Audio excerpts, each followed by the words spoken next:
canal universitario.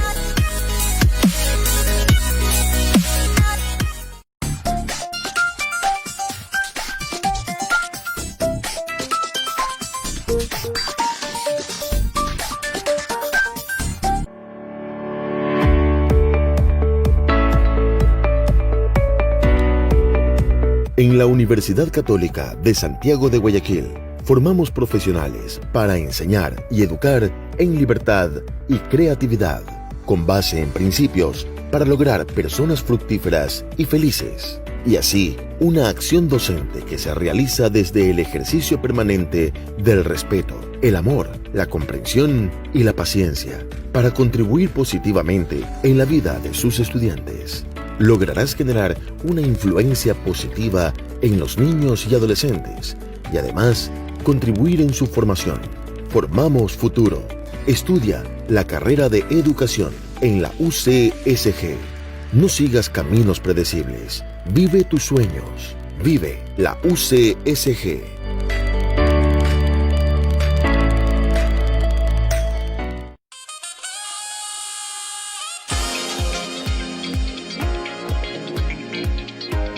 La próxima edición de Apasionados por el Jazz, una interesante y dinámica interacción, diálogo y reconocimiento de la música de un tremendo saxofonista.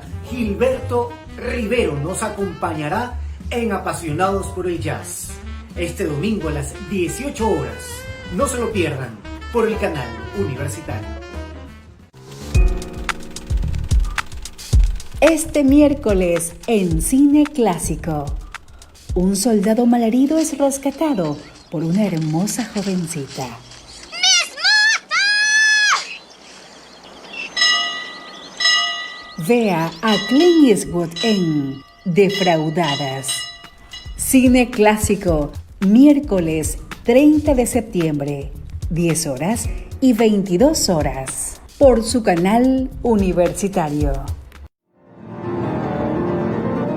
Este sábado, un conjunto sintético de variadas y famosas obras clásicas.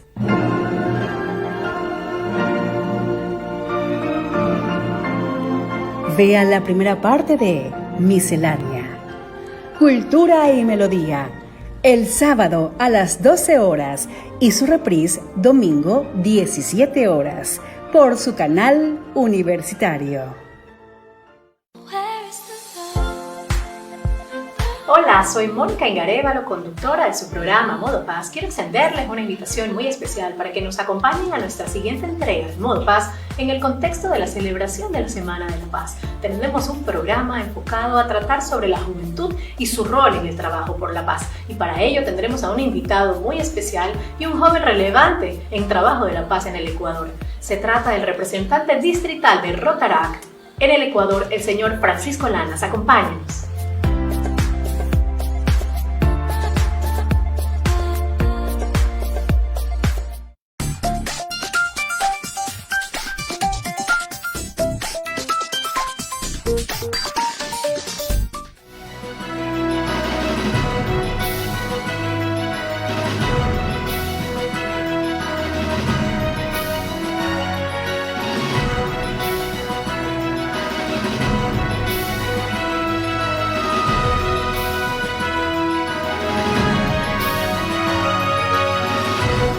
¿Qué tal amigos de UCSG Radio y Televisión? Muy buenas tardes y bienvenidos a su informativo UCSG Noticias. A continuación, los titulares de hoy.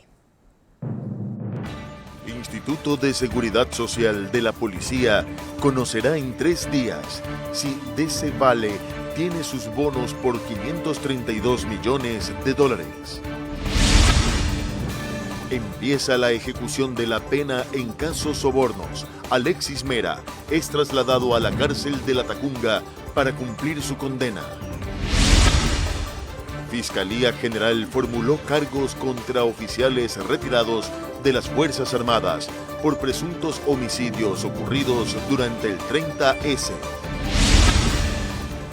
Líder indígena está entre las 100 figuras más influyentes del 2020 por su lucha ambiental en la Amazonía ecuatoriana. En lo internacional, facciones palestinas acuerdan celebrar elecciones después de 14 años. Empezamos con la información nacional, no sin antes recordarles que también estamos siendo retransmitidos mediante nuestro dial 1190 AM. Les comentamos que la sentencia del caso Sobornos 2012-2016 se ejecuta. Por lo tanto, el Tribunal de Origen del caso ordenó el traslado del exsecretario jurídico de la Presidencia, Alexis Mera, quien cumplía con arresto domiciliario, a la cárcel de La Tacunga. El tribunal también ordenó otras acciones. Veamos. La tarde del 23 de septiembre, la sentencia del caso Sobornos 2012-2016 entró en su fase de ejecución. El Tribunal de Origen del caso ordenó el traslado inmediato del ex secretario jurídico de la Presidencia, Alexis Mera, a la cárcel de La Tacunga, hecho que se llevó a cabo en la mañana de este jueves. Soy un perseguido político, no he robado un centavo, no he cogido dinero de nadie, y solo me voy preso por mis ideas. Soy un preso de conciencia, eso es lo que sucede.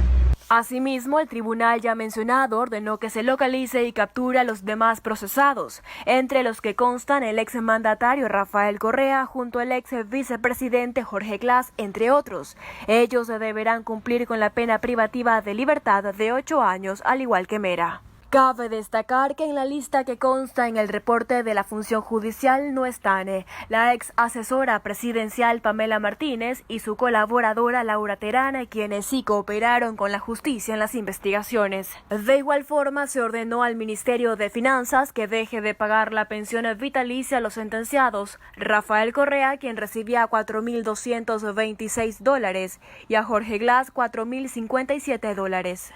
De igual modo, se oficia al Consejo Nacional Electoral para que aplique la pérdida de los derechos de participación política de los sentenciados por el tiempo de su pena, es decir, 8 años. Y se informa a la Asamblea Nacional sobre la situación de la legisladora Viviana Bonilla para la pérdida de su cargo.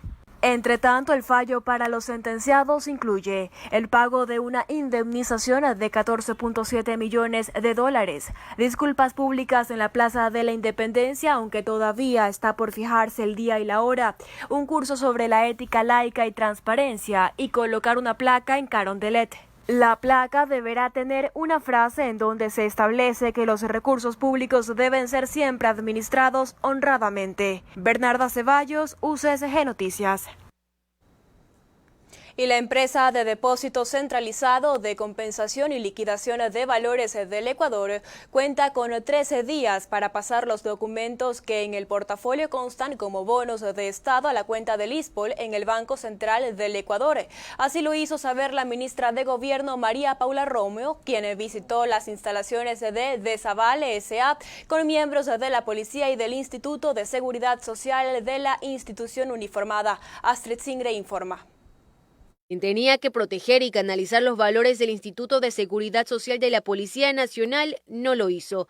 La ministra de Gobierno María Paula Romo acudió este jueves hacia la empresa de depósito centralizado de compensación y liquidación de valores del Ecuador, Desavale S.A., para reunirse con Silvia Solano, interventora asignada por la Superintendencia de Compañías, para que entregue la documentación que la empresa mantenía en su custodia sobre las operaciones sin respaldo que hizo la ISPOL entre el 2014 y el 2017, por $532 millones. Con la información del portafolio nosotros vamos a poder dar un paso importante. Vamos a pedir que los documentos que en el portafolio constan como bonos del Estado ecuatoriano sean transferidos a nuestra cuenta en el Banco Central del Ecuador. Ya más adelante el Desavale tendrá que explicarles a sus propias autoridades de control cómo podía tener en custodia bonos. Desavale S.A. como compañía no debía ni podía custodiar los bonos del Estado, ya que cuando se trata de bonos de deuda interna nacional, el ente que ejerce como custodio es el Banco Central del Ecuador. Es muy importante recalcar las funciones de las casas de valores en este sentido. Las casas de valores estamos obligados a verificar la capacidad de los comitentes por cuenta de quienes actuamos. Tenemos que hacer un trabajo muy exhaustivo de revisar la información de las personas que nos contraten para actuar por cuenta de ellos. Y es que pareciera que las decisiones dentro de la ISPOL se tomaron sin que exista una política de inversión que cumpla con principios de seguridad, rentabilidad y liquidez. y el daño por la falta de estas políticas ha puesto en riesgo de no recuperar más de 500 millones de dólares que se invirtieron en bonos del Estado en el mercado de valores. Esto sin contar transacciones adicionales. No todos son bonos, por cierto. Hay otros que están como notas globales, como notas privadas, y ahí es en donde todavía habrá que desarrollar una investigación. Saber cómo se pagaron, quién las pagó, a través de qué tipo de transferencias, cómo se convirtieron esos bonos de deuda interna del Estado ecuatoriano, cómo llegaron a convertirse en estos acuerdos privados.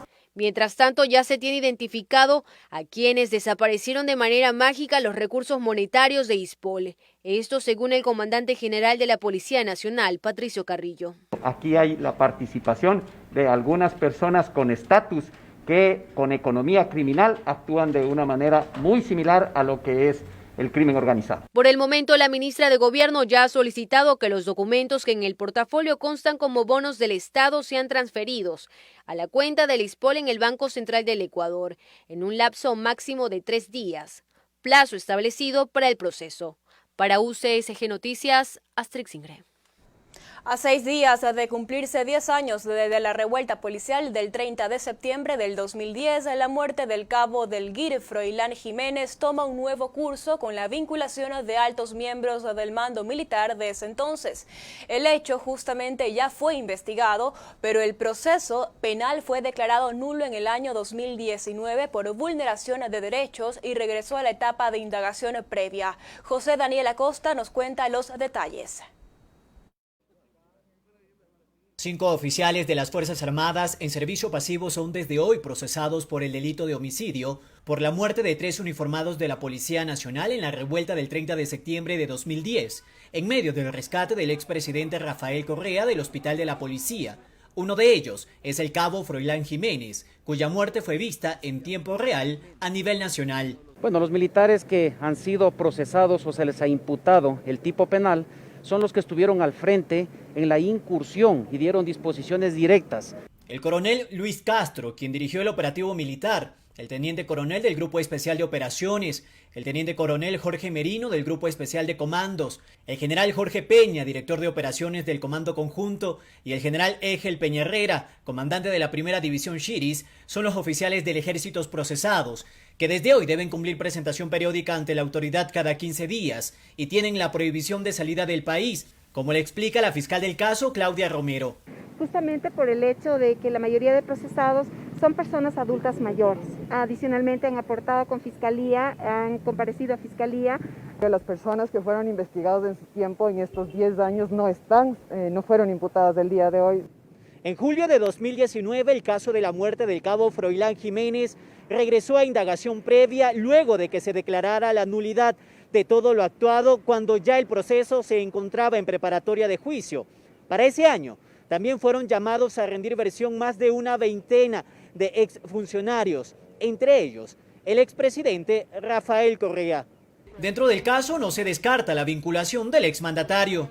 La Fiscalía General del Estado ha hecho alusión de que el señor Rafael Correa Delgado, cuando fungía las funciones de presidente del Ecuador, dio la disposición a esta cadena de mando, es decir, a los 5 señores oficiales, para que se trasladen hasta el hospital de la Policía Nacional y sea sacado con armas y fusiles de alto calibre. Entonces, dentro de esta investigación, si aparecen nuevas presuntas participaciones, obviamente se tendrá que actuar conforme la ley establece. En el país, la pena máxima por homicidio contemplada en el COIP es hasta 13 años de prisión, pero podría aumentar si en el proceso se reformula cargos por el delito de lesa humanidad. José Daniel Acosta, UCSG Noticias, Quito. Entre otros temas, este jueves en la Delegación Provincial Electoral del Guaya se dio a conocer la conformación de la Junta Directiva por la provincia que presidirá el proceso de cara a las elecciones 2021. Kenya Chamba nos tiene un informe desde el lugar. Adelante, Kenya, te escuchamos. Gracias, María Bernarda. Efectivamente, nos encontramos en la Delegación Electoral Provincial del Guayas, en donde hace pocos minutos se dio a conocer la nueva directiva de la Junta Provincial, en donde se designó a Julio Candel como el nuevo presidente y a Lucio Alarcón como el vicepresidente. Escuchemos las declaraciones de quien preside esta Junta. Bueno, el objetivo principal de habernos reunido el día de hoy era posicionarnos legalmente de acuerdo a la Constitución y de acuerdo al Código de la Democracia, Lo más importante para nosotros es entender que desde la función electoral y desde la autoridad electoral que ostentamos en esta Junta, debemos de cumplir estrictamente lo estipulado en el Código de la Democracia y en los reglamentos. Para nosotros lo más importante en estos momentos tan complejos que vive el país, con la pandemia en que vivimos y con las diversas complejidades que nos aquejan, es ser un referente que le dé tranquilidad y que le dé paz a la provincia del Guayas, que le dé paz a todos los cantones que conforman esta provincia y siempre ceñirnos a la ley y a la Constitución para llevar unas elecciones en el 2021 con toda la tranquilidad del caso dentro del marco de la ley.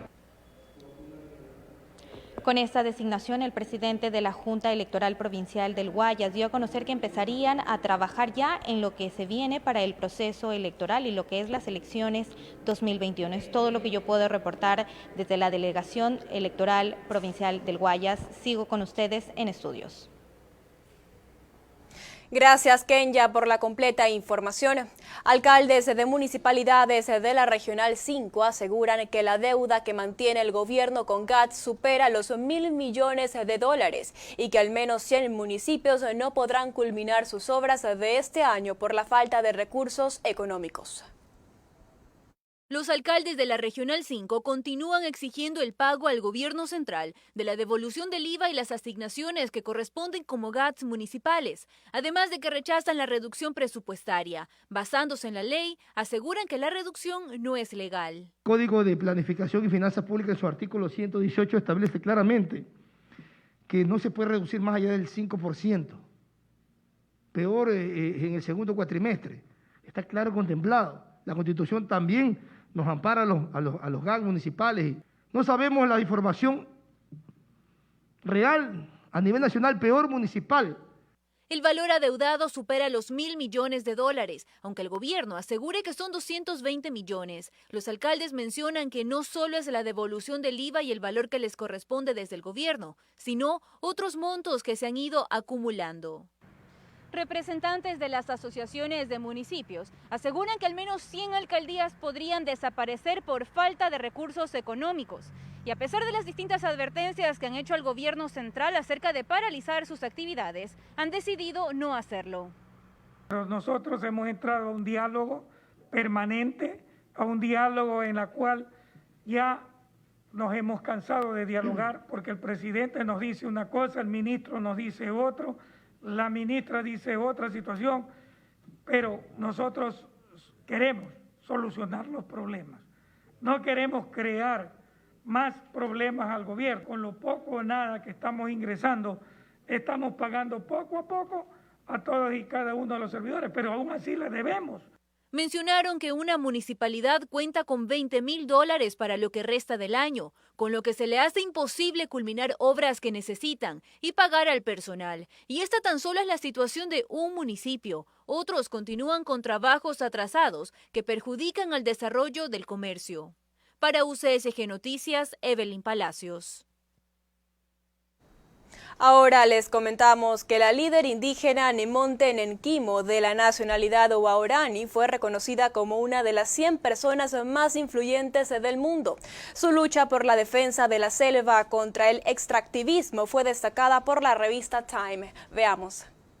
El pueblo Waorani celebra el reconocimiento de Nemonente Nenquimo, presidenta del Consejo de Coordinación de la Nacionalidad Waorani de Pastaza, como una de las 100 personas más influyentes del mundo. La lucha de la líder indígena por la defensa de la selva contra el extractivismo fue reconocido por la revista Time. Yo creo que esa lucha tiene que ser a nivel global, porque es muy importante. Creo eso porque muchas de las veces, en general, mujeres indígenas hemos salido vocera, hemos salido trabajando muchísimo por muchos años atrás, no hemos sido visibles hacia el mundo. Ahora recién con ese reconocimiento es que abre el camino hacia luz al mundo. Tiene 35 años y recuerda que los mayores solían decirle de niña que había que proteger y cuidar la selva. Defensora de la lengua Waorani, también habla español, que aprendió de pequeña en una escuela evangélica en Quito y estudia quichua y más recientemente inglés en línea para comunicarse con el mundo. Para nosotros es muy importante tener este bosque sin contaminar, sin destruir para nuestras futuras generaciones, porque yo tengo hija. Mi hija en 20 años, ¿dónde va a ir a cultivar, dónde va a ir a caminar, dónde va a ir a beber? Para Ecuador, es la segunda vez que las iniciativas y el liderazgo de una mujer alcanzan un impacto global. La primera ocasión, el galardón fue logrado por Cristina Jiménez en el año 2018. En esta misma publicación, por el trabajo en favor de los inmigrantes.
UCSG Televisión se une a la celebración de las bodas de plata literarias de la poetisa ecuatoriana Karina Gálvez. Disfruten de un homenaje de sus más destacadas obras en la voz de grandes exponentes de la cultura y sociedad ecuatoriana. Este sábado 26 de septiembre a las 17 horas por su canal universitario.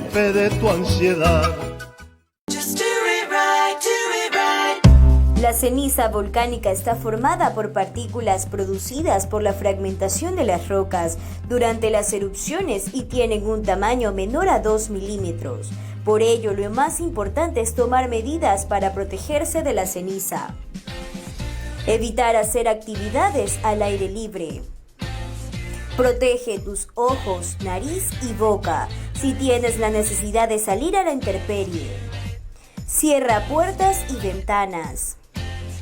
Sella con trapos húmedos las rejillas y las ventanillas para limitar la entrada de ceniza a la casa y edificios. Para Viva Mejor, Nicole Pichardo.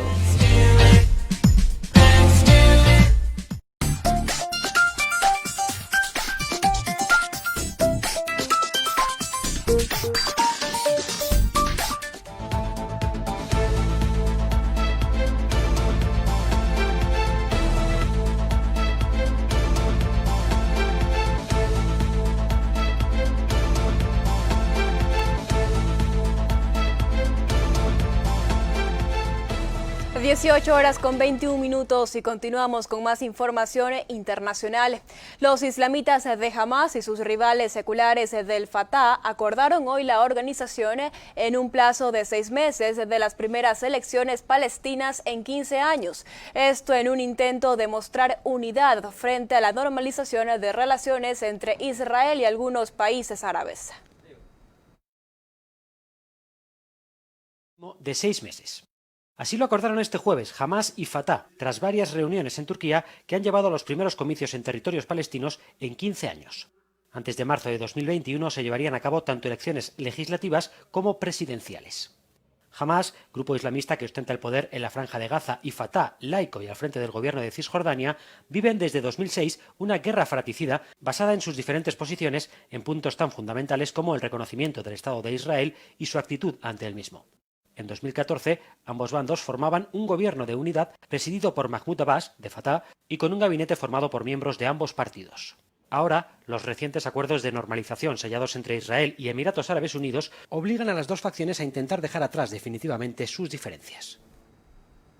El tiempo apremia si los países europeos no quieren vivir de nuevo la situación sanitaria del pasado mes de marzo, estimó la Unión Europea. Veamos. El tiempo apremia. La Unión Europea llamó el jueves a los países del bloque a reforzar inmediatamente sus medidas de control y protección contra el coronavirus, si no quieren vivir de nuevo la situación sanitaria del pasado mes de marzo.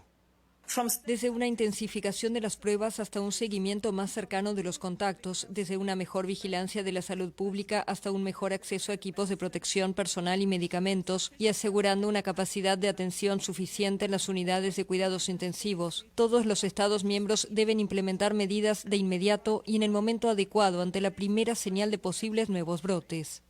Por su parte, el Centro Europeo para la Prevención y Control de Enfermedades estimó el jueves que 7 países del bloque, entre ellos España, registran una evolución de la pandemia que provoca una gran preocupación y un riesgo elevado de mortalidad. Las advertencias coinciden con nuevas medidas de restricción en varios países, que en algunos casos chocan con el hastío de la población. En Francia, los ayuntamientos de París y de Marsella mostraron su descontento ante los anuncios realizados el miércoles por el gobierno francés para frenar un repunte de los casos.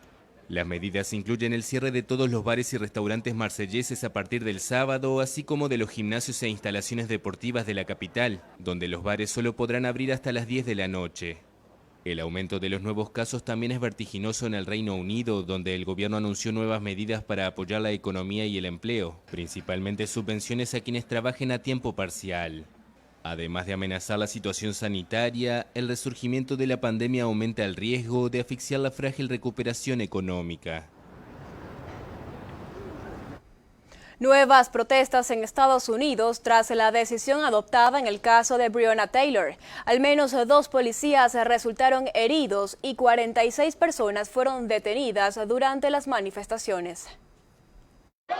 Durante 2020, 4 casos de racismo y brutalidad policial se han convertido en emblemáticos para el movimiento Black Lives Matter. El de George Floyd, asesinado el 25 de mayo, el de Jacob Blake, baleado por la espalda el 23 de agosto, el de Ahmaud Arbery, quien murió a tiros el 23 de febrero, y el de Breonna Taylor, fallecida en una operación policial el 13 de marzo. Esa noche, 3 policías blancos dispararon contra su apartamento en Louisville, Kentucky, a donde ingresaron por la fuerza en una supuesta redada antidrogas.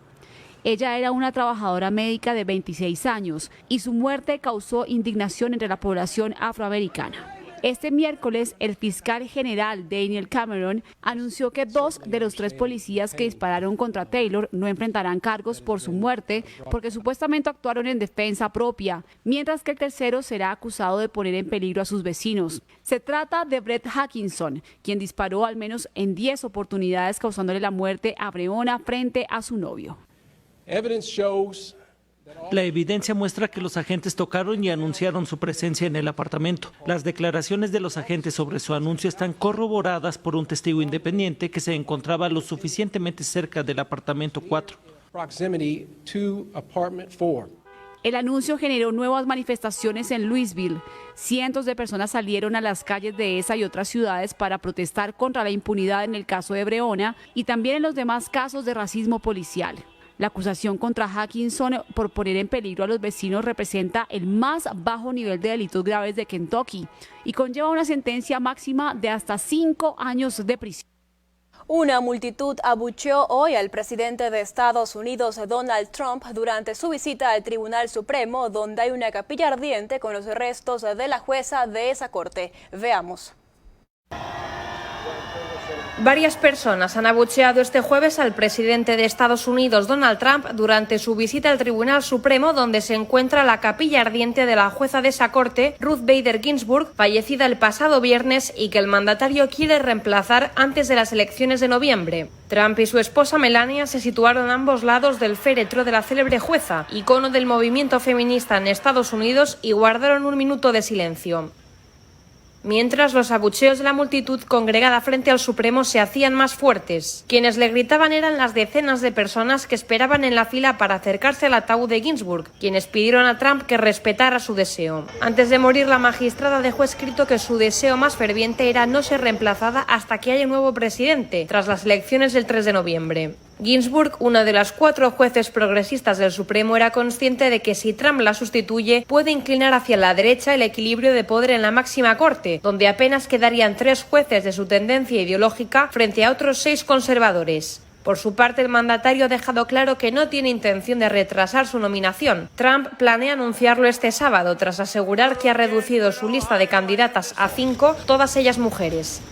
La mayoría republicana del Senado ha confirmado que tiene los votos para aprobar a la nominada del presidente, incluso antes de saber de quién se trata. Y aunque quedan menos de 6 semanas para las elecciones, el mandatario ha insistido en que su objetivo es haber resuelto el tema para entonces. El féretro de Ginsburg se trasladará este viernes al Capitolio, donde se convertirá en la primera mujer funcionaria de Estados Unidos a la que se le concede este honor en el Congreso, antes de ser enterrada en una ceremonia privada. Y Rusia está multiplicando las maniobras militares para reunir a sus aliados a pesar del coronavirus en un contexto de nuevas tensiones con Occidente. En un contexto de nuevas tensiones con Occidente, Rusia multiplica las maniobras militares con sus aliados. Empezaron el lunes en el Cáucaso ruso e involucran hasta 80.000 militares, con maniobras navales previstas en el Mar Caspio y el Mar Negro. Entre los participantes extranjeros se encuentran China, Bielorrusia e Irán. Estos ejercicios son la mayor prueba anual de la preparación de las Fuerzas Armadas rusas para participar en un conflicto a gran escala. Las maniobras, bautizadas Cáucaso 2020, se extenderán hasta el 26 de septiembre. Según el Ministerio de Defensa, en las operaciones de combate participarán 12.900 soldados, hasta 250 tanques, 450 vehículos blindados, 200 sistemas de artillería y varios sistemas de lanzamiento de cohetes. Moscú asegura que las maniobras se realizan en una perspectiva puramente defensiva y contra un enemigo teórico.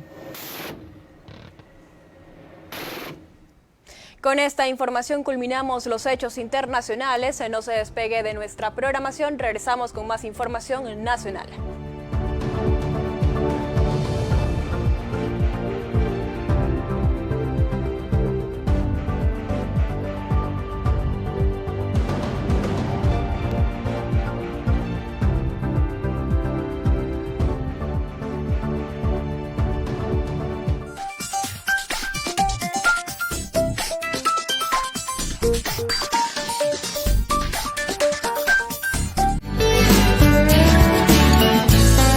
La ceniza varía en apariencia, dependiendo del tipo de volcán y de la forma de erupción.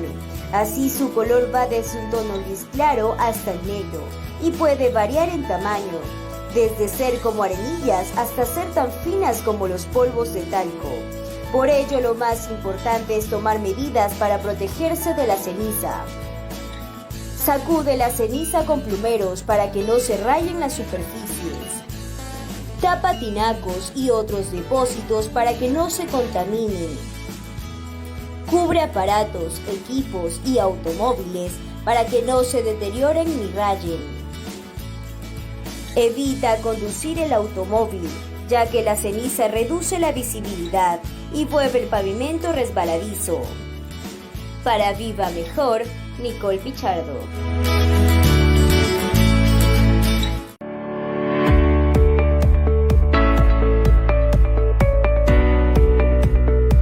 Fórmate como un profesional en trabajo social, con aptitudes sociales, políticas, económicas y antropológicas, capaz de abordar problemáticas comunitarias, familiares y laborales. En la Universidad Católica de Santiago de Guayaquil aprenderás a interactuar en situaciones específicas que demandan acciones para la protección y cuidado de las personas. Sé un experto dinámico en constante replanteamiento. Aporta con una visión crítica y apunta hacia la recursividad para la creación de alternativas para la sociedad. Estudia la carrera de Trabajo Social, facilitadores del cambio social. No sigas caminos predecibles. Vive tus sueños. Vive la UCSG.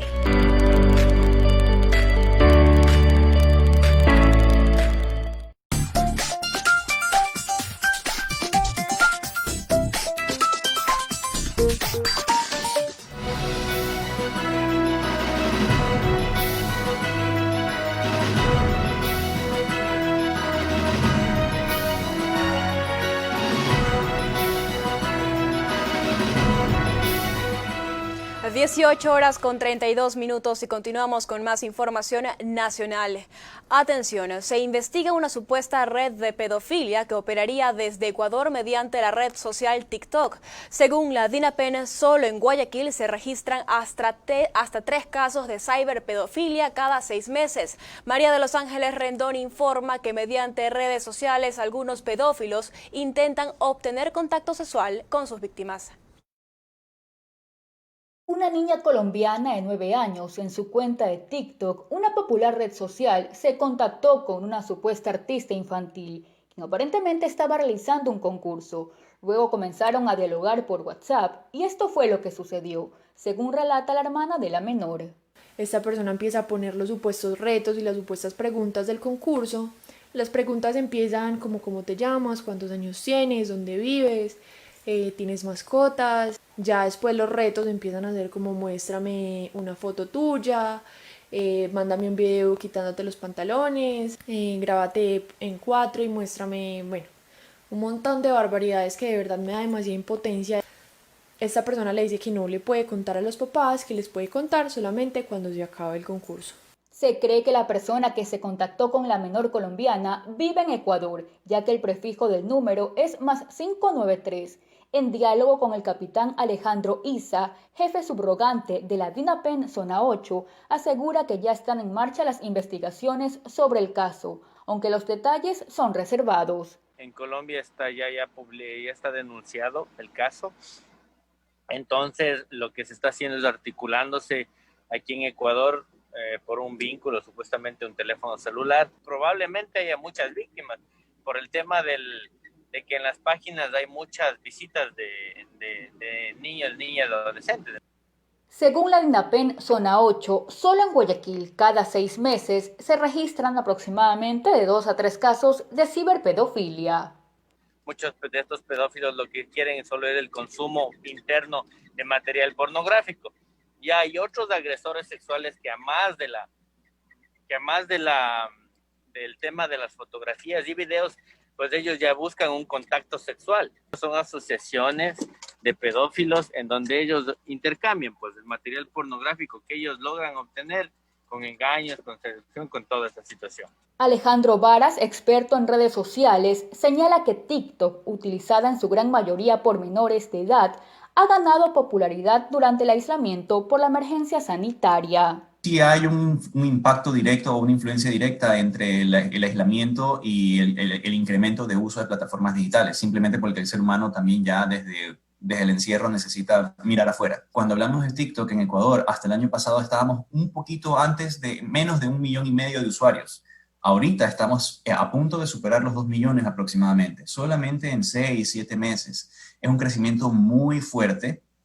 Así como Zoom se hizo popular, como lo estamos usando ahorita, TikTok también se hizo mucho más popular porque prácticamente las relaciones sociales se trasladaron a ese medio. Mientras que el abogado Vicente Torres, experto en derecho infantil, hace un llamado de atención a los padres de familia, ya que manifiesta que las redes sociales son utilizadas por los pedófilos para captar material pornográfico infantil. Los padres muchas veces no tienen tiempo para justamente tener estos controles parentales en las redes sociales.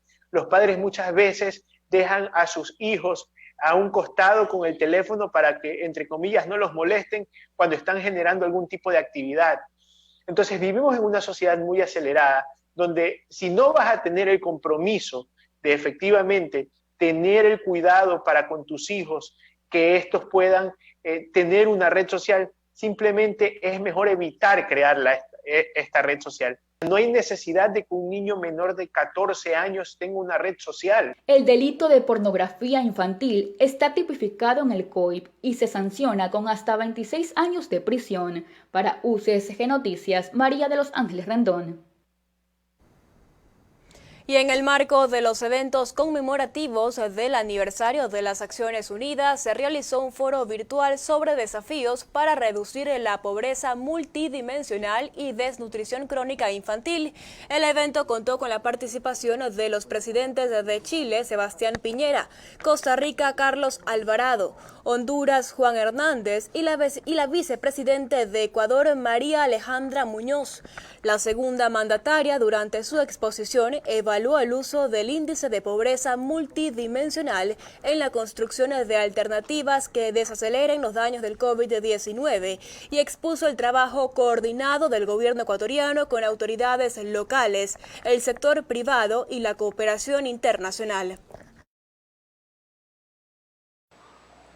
Según la evaluación socioeconómica post-desastre, PDNA, sobre los impactos de la pandemia por el COVID, realizada con el apoyo del Programa de Naciones Unidas para el Desarrollo, del Banco Mundial y la Unión Europea, la cuantificación en Ecuador es de aproximadamente 6.467 millones en pérdidas. Solo en el sector social se estima que 1.299 millones se han perdido a causa de la pandemia. La principal amenaza del retroceso post-COVID es invisibilizar a los que menos tienen. Mujeres, jóvenes, personas en movilidad humana, personas con discapacidad, personas privadas de libertad, adultos mayores y más aún el más pobre de los pobres, el que carece de lo básico, la salud y la familia, los niños con enfermedades catastróficas y los niños y adolescentes en acogimiento institucional. El virus ha profundizado las desigualdades existentes y nos devuelve en términos de brechas sociales cerca de 10 años atrás. El impacto mayor, sin embargo, tiene que ver con la inseguridad alimentaria. La realidad del Ecuador es que es el segundo país después de Guatemala con mayores índices de desnutrición crónica infantil en América Latina y el Caribe. Esto es 1.5 de cada 5 niños menores de 5 años en Ecuador sufre desnutrición crónica infantil, comprometiendo su vida, su entorno, su prosperidad y el desarrollo del Ecuador al no cerrar un índice que para otros países ya es un tema superado. Por otro lado, terminó la instrucción fiscal por la presunta mala práctica médica que derivó en la muerte de la niña Sofía Granda de 8 años. La familia de la menor teme que la fiscal a cargo del caso se abstenga de acusar al médico implicado. Por ello, la Defensoría del Pueblo se mantiene vigilante al debido proceso. Cerca de 10 meses han pasado desde que falleció la niña Sofía Granda por una presunta mala práctica médica. Respecto al caso, el fiscal provincial Leonardo Amoroso indicó que la instrucción fiscal culminó. Está cerrada esa instrucción fiscal, lo que conozco igualmente es de que existen algunas diligencias que están pendientes, algunos informes que deben presentarse para que la fiscal tome la resolución del caso, si es que considera o tiene todos los elementos de convicción o los elementos de comisión que le permitan tener una tesis acusatoria, acusar en este caso o a su vez emitir un dictamen abstentivo. Ahora la familia de Sofía teme que la fiscal que lleve el caso se abstenga de acusar. Por ello, este jueves la defensora del pueblo, Verónica Aguirre, acudió a las oficinas de la Fiscalía con esta preocupación. Nosotros, en vigilancia del debido proceso y como institución de derechos humanos, tenemos que cumplir porque se vele y se mantenga el debido proceso dentro de todo el expediente. Este momento ya no nos corresponde a nosotros pronunciarnos, será gestión jurídica y el director jurídico de la Fiscalía quien realice, si cree pertinente, la investigación o no y se pueda seguir dando el curso normal en el proceso. ¿Cuál es el temor, doctora? ¿Qué es lo que han mencionado los padres de la niña? Bueno, la madre de la niña dentro de su comunicación indica que hubo un cierto criterio anticipado por parte de quien está enervando el proceso penal. Esa es la denuncia básicamente de la madre. Lo que nosotros hemos hecho es poner en conocimiento del fiscal y ponerle al tanto de que presuntamente se ha incurrido en el artículo 572, numeral 11 del Código Orgánico Integral Penal. Es decir, se adelantó o se anticipó un criterio. En los próximos días se conocerá el desenlace de este sonado caso, que dejó una niña fallecida, dolor en su familia y un reconocido médico bajo investigación. La Policía Nacional realizó un operativo en la terminal terrestre de Santo Domingo de Los Áchilas. Los usuarios de la terminal se mostraron conformes. Se prevé realizar estos controles en otros puntos de la urbe. Antinarcóticos, PJ, DINAPEN, HUMO, COE, personal preventivo, UMA, grupos que son pertenecientes a la Policía Nacional y demás instituciones de control se unieron para realizar un operativo en el interior y exterior de la terminal terrestre de Santo Domingo, donde también sobrevoló un helicóptero policial durante la tarde de este 23 de septiembre. Sabemos que en este lugar se da mucho lo que es robo a personas, existe el microtráfico, personas de dudosa procedencia que ingresan a veces a los hoteles, todo ese tipo de situación hemos tratado de contrarrestar con comisaría municipal, con los agentes civiles del municipio, municipales.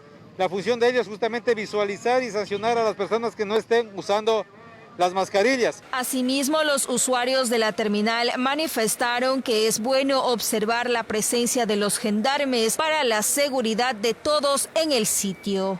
Es una buena presentación que hagan eso siempre porque de todas maneras aquí de pronto se involucran cualquier cosa, cualquier mal inconveniente.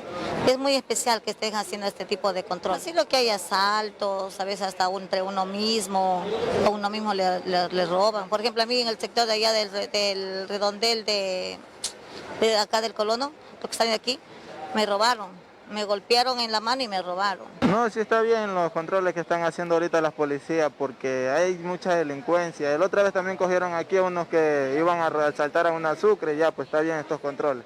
El intendente general de policía Wilson Rumiguano inspeccionó 6 hoteles ubicados al frente de la terminal terrestre y algunos llevaron sus llamados de atención. Hemos subido a un hotel y a un hostal que no han presentado sus permisos de funcionamiento. Los hostales, como digo, deben sacar el permiso con nosotros y el hotel no, pero el de turismo sí, pero no presentan ninguno de esos documentos. Se procedió a dejarles notificaciones. En esta ocasión se contó con 50 policías y se prevé realizar estos controles en diferentes puntos de la urbe. El viernes 25 de septiembre se reactivan las actividades culturales en el Teatro Simón Bolívar de Loja. Esto luego de 6 meses de paralización por la pandemia del COVID-19. El aforo permitido será de 120 personas y el evento se desarrollará con todas las medidas de bioseguridad. La pandemia del COVID-19, que condujo a un estado de excepción desde el 16 de marzo y que estuvo vigente hasta el 12 de septiembre, clausuró todos los establecimientos culturales y artísticos del país. Pero ahora en Loja las actividades culturales se retoman y es que el Teatro Simón Bolívar abre sus puertas al público y se reactiva presentando la obra denominada Pasillos, Boleros y Algo Más. En esta ocasión vamos a presentar un evento cultural denominado Pasillos, Boleros y Algo Más, junto a la rondalla municipal y como invitado especial a Rolando Angamarca, que en su momento formó parte de la rondalla municipal. Es el primer evento cultural que se desarrollará de manera presencial bajo la nueva normalidad. El evento es gratuito y la ciudadanía que quiera ser parte de esta actividad debe obtener un pase para el ingreso el próximo viernes 25 de septiembre. Nosotros hemos realizado unos pases para que la ciudadanía se dé cita a retirarlos desde aquí, desde el Museo de la Música, que se encuentran ubicados en las calles Bernardo Valdivieso y Rocafuerte. Ese va a ser el pase de ingreso al teatro y eso nos va a permitir a nosotros también poder saber con cuánto aforo contamos.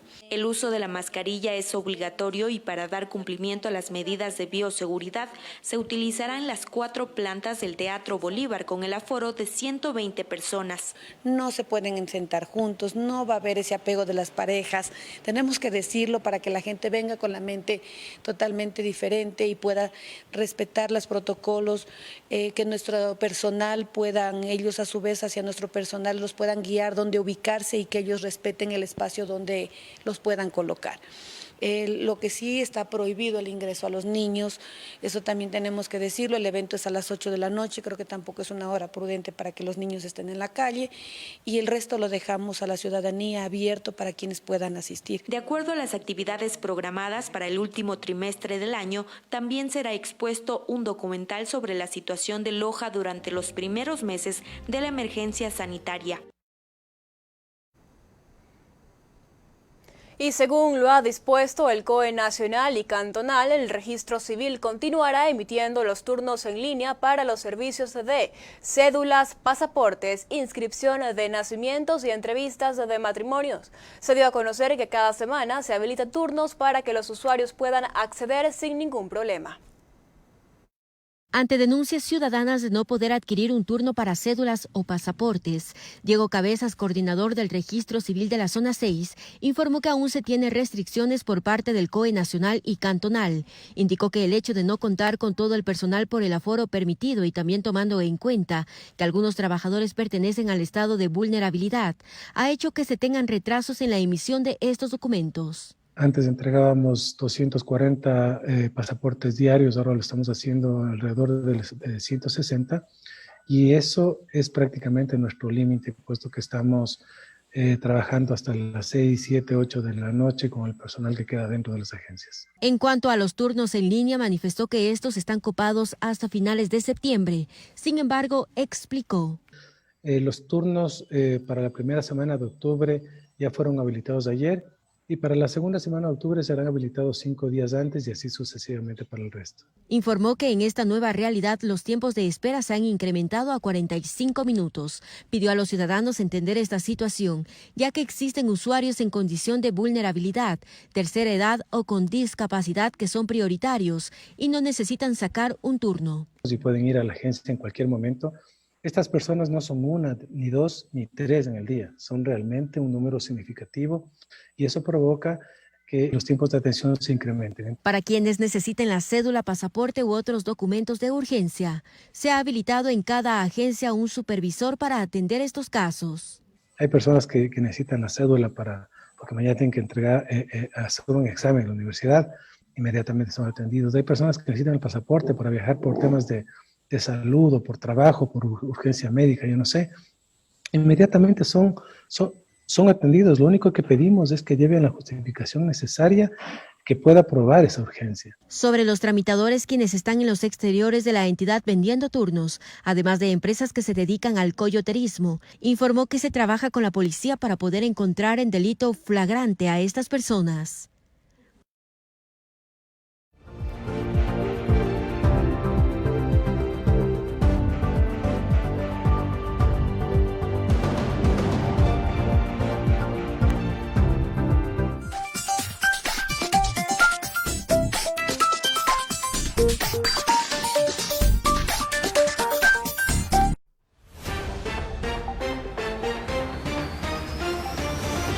El análisis de los temas más destacados de Ecuador y del mundo.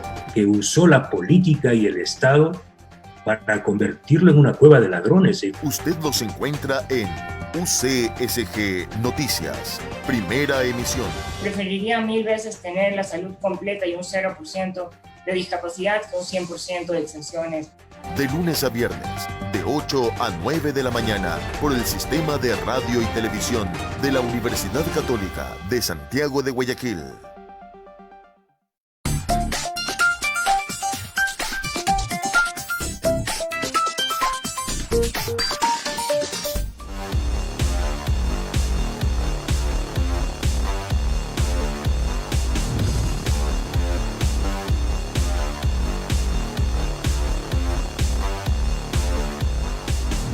(18:51) y es momento de la información deportiva junto a Israel Mosquera a continuación.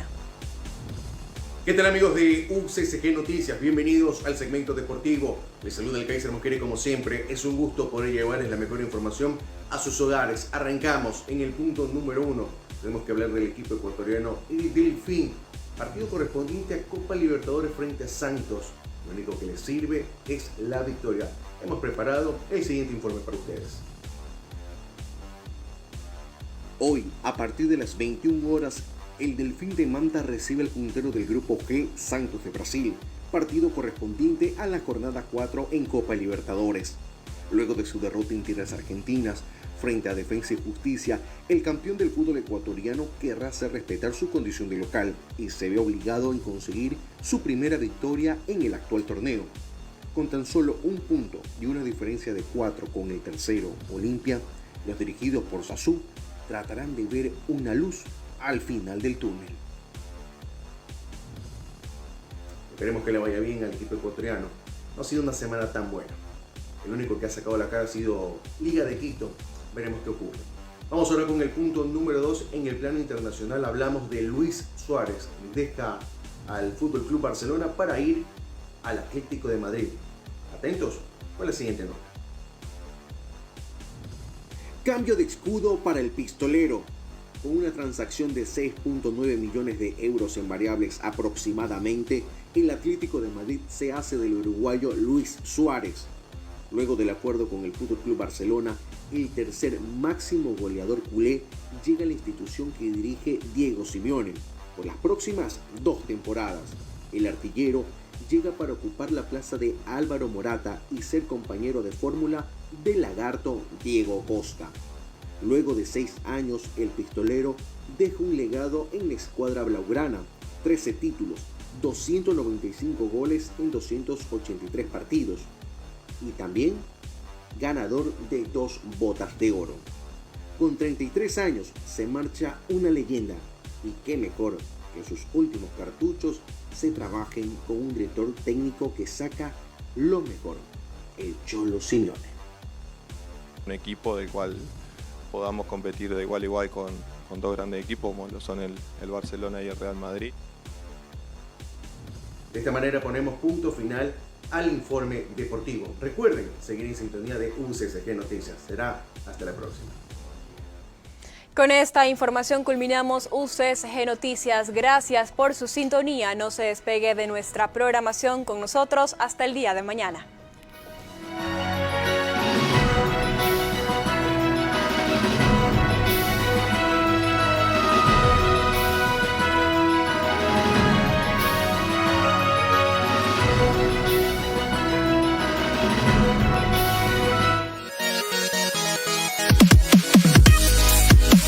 Somos UCSG Televisión, tu canal universitario.